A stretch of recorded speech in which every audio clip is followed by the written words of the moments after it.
Alrighty, we'll just give it a couple more minutes just for any late attendees to join the call.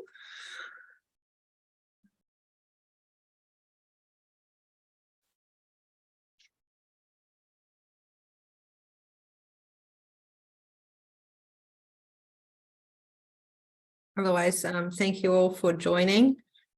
This is the last webinar before we go live, and we'll continue these after we go live, just to sort of table any issues that we come across and any common themes from industry.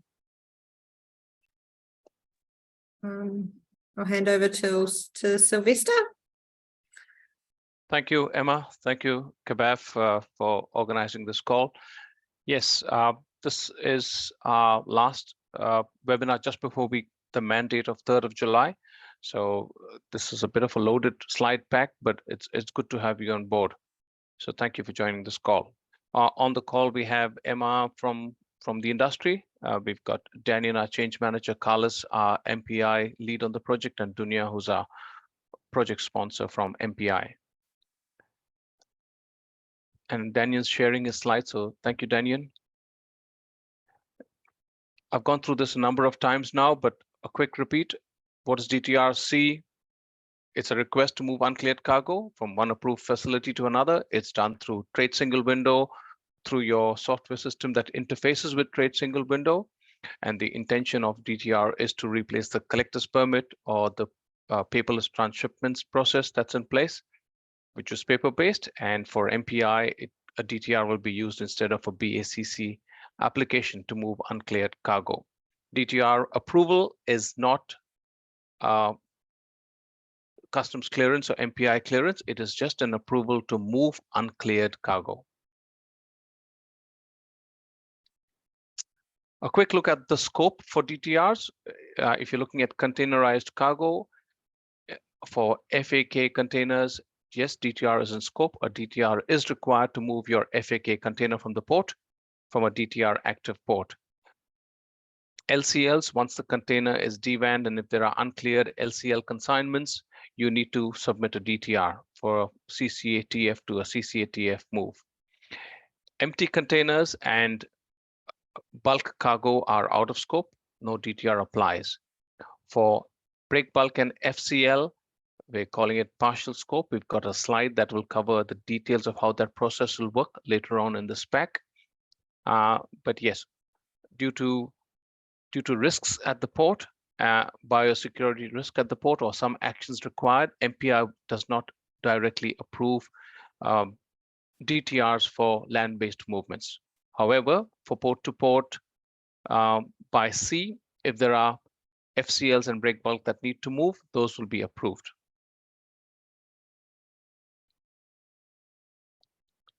A quick look at our phases. We had 3 phases, or we have 3 phases. Phase 1 was the move of FAK containers from the port to a CCA or through the inland port. Those have been successful in piloting them, and we are currently onboarding more members onto it. Phase 2, the pilot kicked off, and that's an onboarding phase as well. We need more people to join that.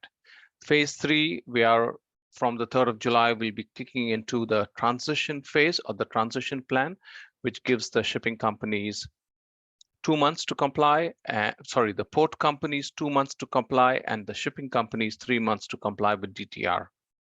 And we are currently testing with a number of ports. A quick reminder of the DTR sea freight mandate. So from the 3rd of July, a DTR will be required to move any uncleared sea freight from one approved facility to another approved facility. All right, Daniel will give us a quick update on phase 1. Thanks, Sylvester. Phase 1, DTRs to move FAK containers from port to CCATFs. In terms of the status of ports, we currently have 4 DTR active. These are Ports of Auckland, Port of Tauranga, Littleton Port, and recently added Napier Port. Currently, 98% of the FAK volume takes place through Auckland, Tauranga, and Littleton. Port Taranaki and Port of Mount Maunganui are DTR ready. The remaining ports listed in orange are either testing or in development. All these ports will need to be DTR active by Friday, 1st September 2023. So what does it mean to be DTR active ports? What does it mean for DTR active ports for phase 1? So to move an FAK container from the port to CCATF 1, uncleared cargo will not be released from the port without a DTR approval from Customs and MPI. 2, the DTR will be required to move uncleared FAK containers from the port to CCATFs. And 3, the Customs Collector's Permit will not be accepted by DTR active ports. And 4, the Customs Collector's Permit will be phased out once all New Zealand ports are DTR active. And 5, New Zealand Customs will update your procedure statement in due course. You won't have to do anything to initiate that. And number 6 is all other industry stakeholders are aware of the DTR mandate. So that includes port companies, CCATF operators, shipping companies, and transport companies. So we've also got webinars booked with them later this week, and we just had one this morning with port companies. What does it mean for not DTR active ports? So the Customs Collector's Permit can be accepted to move uncleared cargo until the New Zealand port becomes DTR active. And more information about when DTR active ports become active can be found on the Customs website as well under the DTRC information page. So moving on to the pilot partner status and status of submissions for phase 1. So we first kicked off phase 1 pilot on 20th February, and since then we've onboarded 70 pilot partners, including a mixture of freight forwarders, brokers, CCATF operators, and personal effect movers. And out of those 70, we managed to have 54 successful DTR submissions, all verified by Customs and MPI. We've also tested a wide range of systems, Expedient, SpeedEye, CargoWise, TSW Online, Trade Window Freight, and also in-house systems. The FAK DTR breakdown chart on the left represents the progress we have made to date, with the FAK volume on DTR currently sitting at 83.58%, and that will be set to increase later this week. This one here is the dashboard that highlights the DTR submitted to date, containers moved, number of FAK applications per month, and application and containers by port of discharge. So with a breakdown, we have 2,435 DTR submitted to date, 2,401 containers moved, approximately 1,900 applications and containers discharged through ports of Auckland, which makes up the majority, and approximately 900 FAK applications this month and rising. Now I'll pass over to Carlos to discuss the dangerous goods. Thanks, Daniel. So this slide here is just looking at the rules set out around the movement of uncleared dangerous goods. So it's broken down by transport type. So if we start at the top, we're looking at FCLs that are moving from a goods location, from the port, moving to a CCATF.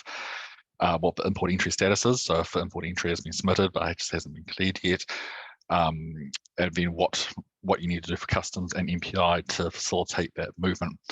So for Customs, for an FCL moving from port to CCATF, it's going to be a request made through to service delivery. MPI, await for the import entry clearance, or contact the target evaluation team requesting urgent processing. For an FCL of dangerous goods moving from a port to a TF, which isn't a CCA, then for Customs, it'll be submitting the NZCS 201 form. Again, for MPI, it'll be waiting for the entry to clear or contacting TET for expediting that processing. For FAK containers containing dangerous goods moving from a port to the CCATF, you'll just continue to submit a DTR request for that. For FAKs moving to a TF only and not a CCA, because a lot of the CCAs are set up not to handle dangerous goods, Then a DTR obviously won't be able to be submitted because a DTR request can only be submitted to a facility where it's both a CCA and TF. So again, NZ 201 form is required and IPI lodgement for MPI. LCL, so LCL shipments, those DVAN LCL consignments out of an FAK that may have dangerous goods that we need to move from one facility to another, follow the same rules as FAKs. So if it's moving from a facility to a CCATF, then a DTR is required. And if it's moving to a TF, which isn't a CCA, and again, it's a 201 form and an IPI lodgement. For break bulk, it's very similar to FCLs. So for customs, it will be requesting a request through to service delivery, and for MPI, it will be awaiting the import clearance process, or again, requesting quicker processing through the target evaluation team.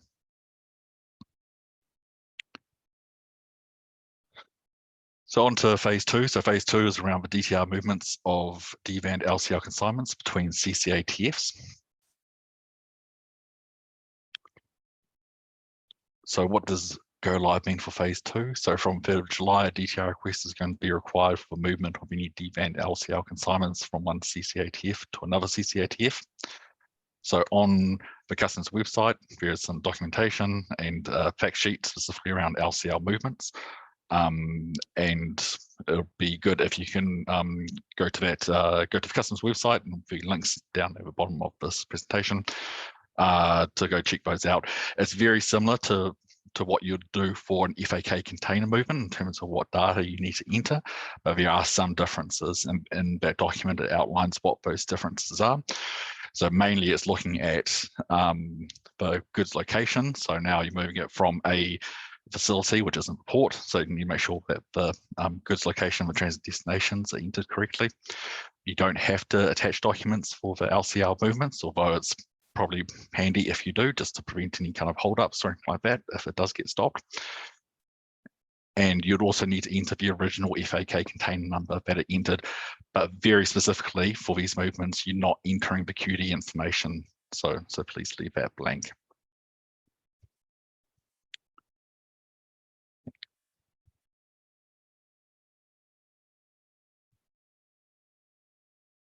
Cool. Okay, that's me. All right, so yeah, just following on. Just to go back a couple of slides when they were talking about the number of total FAK volumes being 2,435.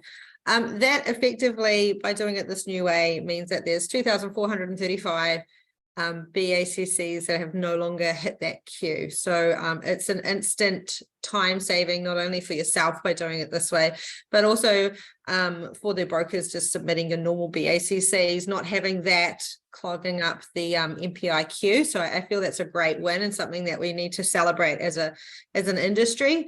We're all trying to find ways to be able to make things happen faster, and I think MPI have really sort of come to the party on that with helping the DTRs move through quicker. Yeah, thanks for that, Daniel. If you could flick it back to my other one. Cool. All right, so I'm just going to focus again on the LCL cargo. It is essentially the same process as FAK cargo.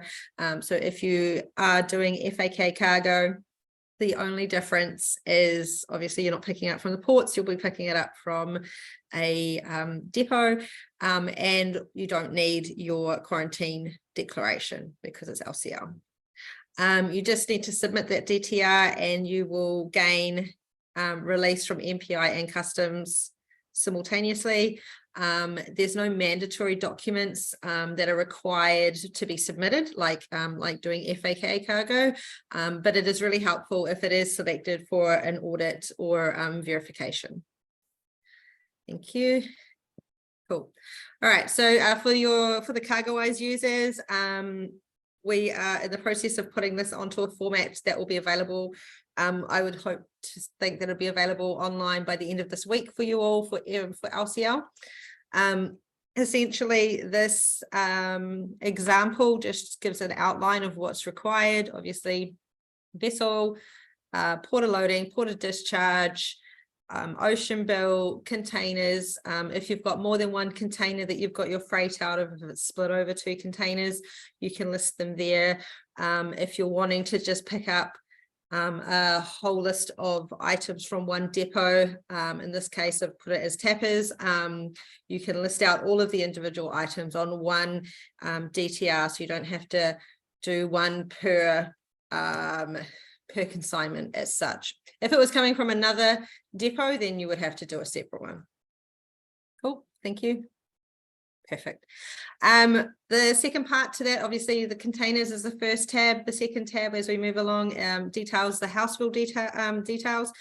So that's obviously again port of origin, well, origin, destination, country of origin.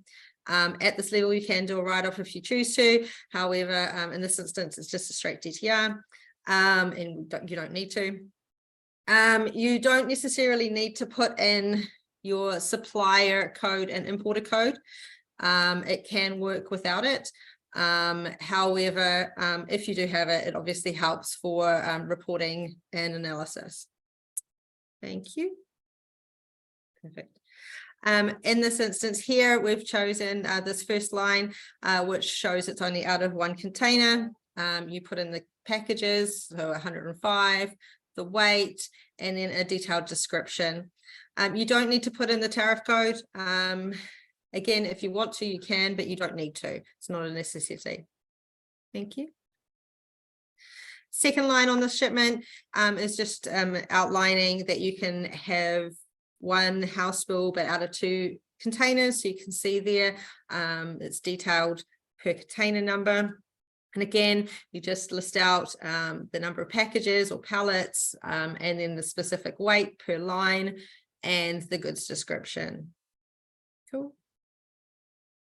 And then lastly, in this instance, I've put for it coming out of both the containers again, but I've put it as boxes, pallets, and packages. So you can see the different types packages. You can differentiate all the way down. You can just use package if you choose. Whatever's listed on the house bill is obviously best choice. And again, just putting through that goods description and weight and pieces. From there, you go up to your actions menu, apply your DTR defaults. This will come up with a pop-up box, which will allow you to populate all, because it will be obviously coming back to a your own CCA or whatever CCA you're using. So that will populate all through all lines. If you don't want to do it that way, you can do it line by line, but I find it easier just to do a default. Cool. And once you've done that, you can then submit your entry. It'll come back. You'll have 2 responses back, from one from customs, one from MPI. This is the MPI one. It states there that obviously 0 out of 3 jobs have been written off because this is not a write-off. They still need an import declaration to be formally customs cleared. However, as you can see in the customs instructions for the biosecurity, it says that its movement is approved. And then just gives the detailed explanation that all movements approved under a DTR for unclear goods must be moved by way of an enclosed, secure, leak-proof conveyance, being either within an enclosed vehicle or within an enclosed container. Basically meaning you can't just go there with your ute and pick it up under bond. So it must come obviously within secure containers and move properly. Thank you. And the second response that you'll get back, also the depot will receive the same responses at the same time, is just that the movement has been approved from an NZ Customs point of view. And again, it just details that declarations are still required at the final, for the final clearance process. Thanks. Cool. All right, FCL process. Next slide. Yep. That's you. Thank you. Thank you, Emma. Cool, thanks, Emma.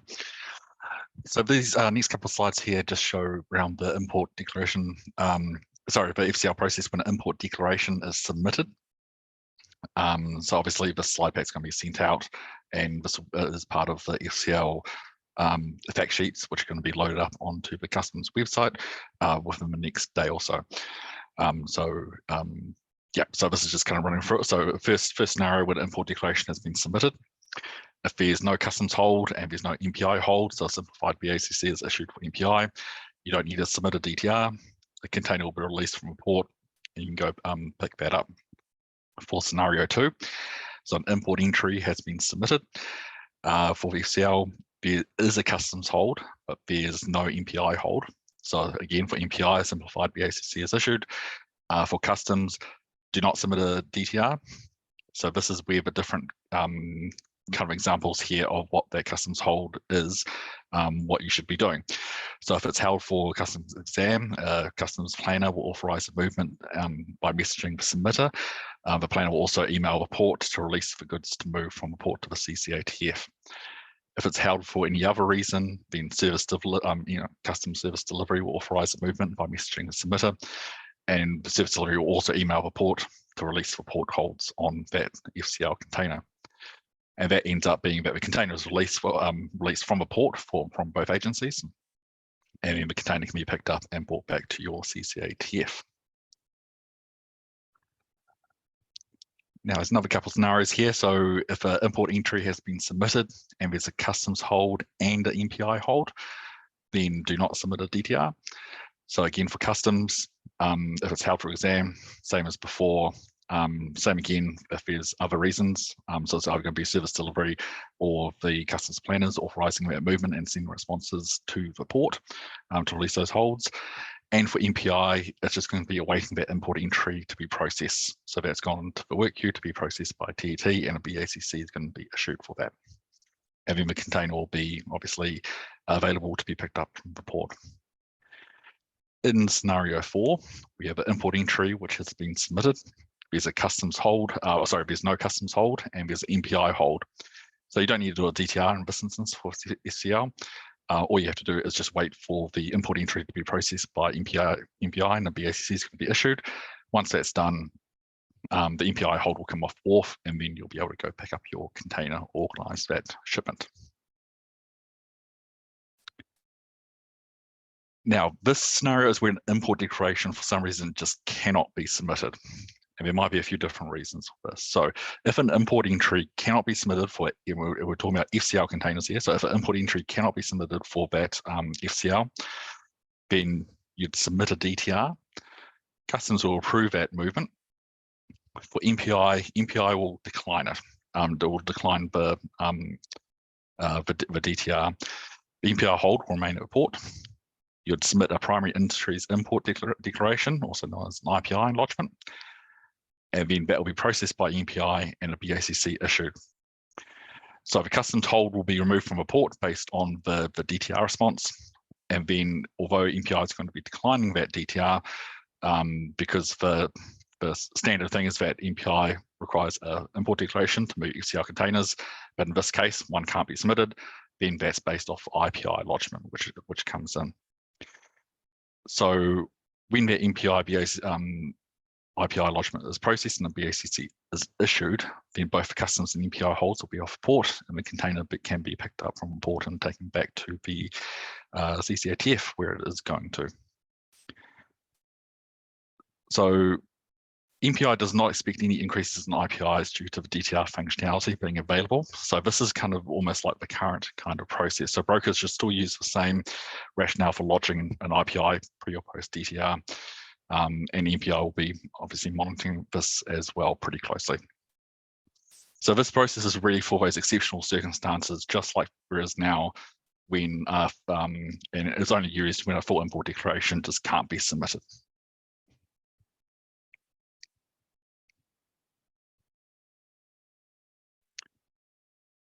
Cool. Thank you, Carlos.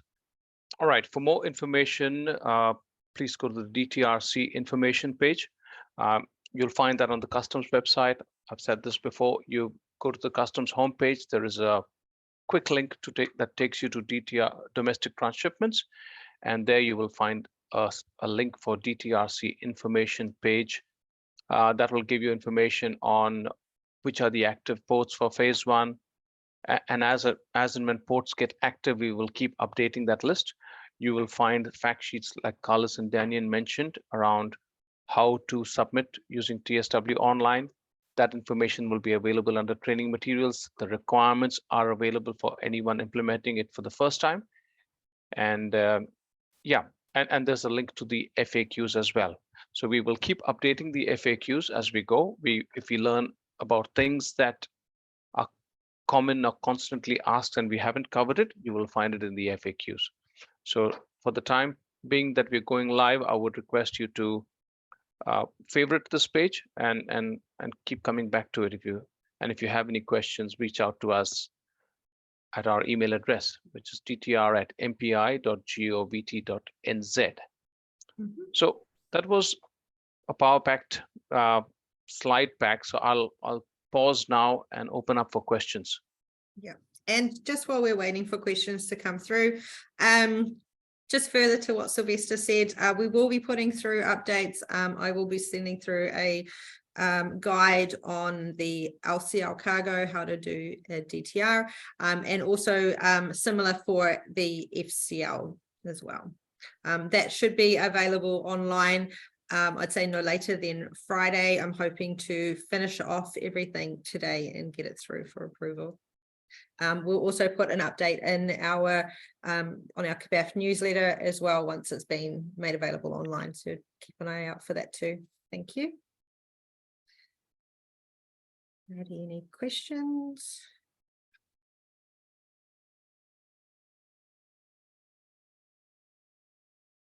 And also just further to everything, next week go live, and for the weeks after that, just to support.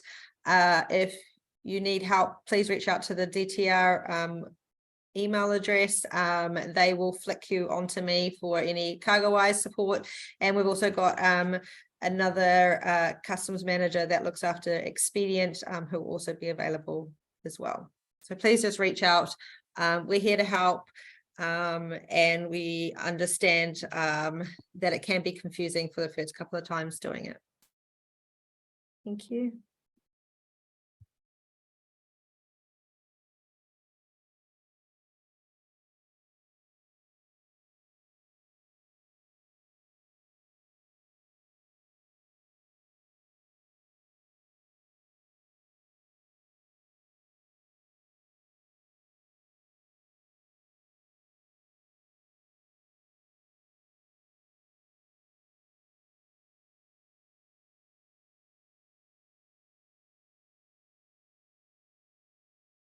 Alrighty, I'm going to call it as a nice quick meeting.